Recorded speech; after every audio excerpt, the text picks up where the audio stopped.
అందరికీ నమస్కారం. ఈరోజు మనం ఒత్తు ఫ గుణింతం నేర్చుకుందాము.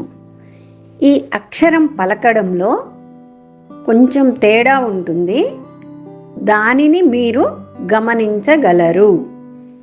ఫాకు తలకట్టిస్తే ఫా, ఫాకు దీర్ఘమిస్తే ఫా, ఫాకు గుడిస్తే ఫీ, ఫాకు గుడి దీర్ఘమిస్తే ఫీ, ఫాకు కొమ్మిస్తే ఫూ, ఫాకు కొమ్ము దీర్ఘమిస్తే ఫూ, ఫాకు రూత్వమిస్తే ఫ్రూ, ఫాకు రూత్వన దీర్ఘమిస్తే ఫ్రూ, ఫాకేత్వమిస్తే ఫే, ఫాకు ఏత్వన దీర్ఘమిస్తే ఫే, ఫాకు ఐత్వమిస్తే ఫై, ఫాకు ఓత్వమిస్తే ఫో, ఫాకు ఓత్వన దీర్ఘమిస్తే ఫో, ఫాకౌత్వమిస్తే ఫౌ, ఫాకు సున్నా పెడితే ఫం, ఫాకు 2 సున్నాలు పెడితే ఫహ.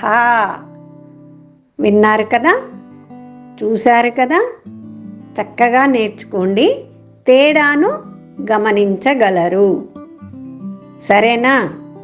నా ఛానల్ని చూస్తున్న మీ అందరికీ, తెలుగు నేర్చుకుంటున్న మీ అందరికీ కృతజ్ఞతలు.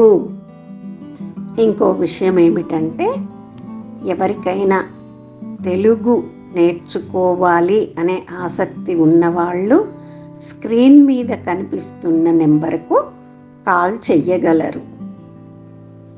నా ఛానల్ని లైక్ చేయండి, షేర్ చేయండి, సబ్స్క్రైబ్ చేయడం మాత్రం మర్చిపోకండి. మీ అందరికీ నా ఛానల్ చూసినందుకు కృతజ్ఞతలు. జై హింద్.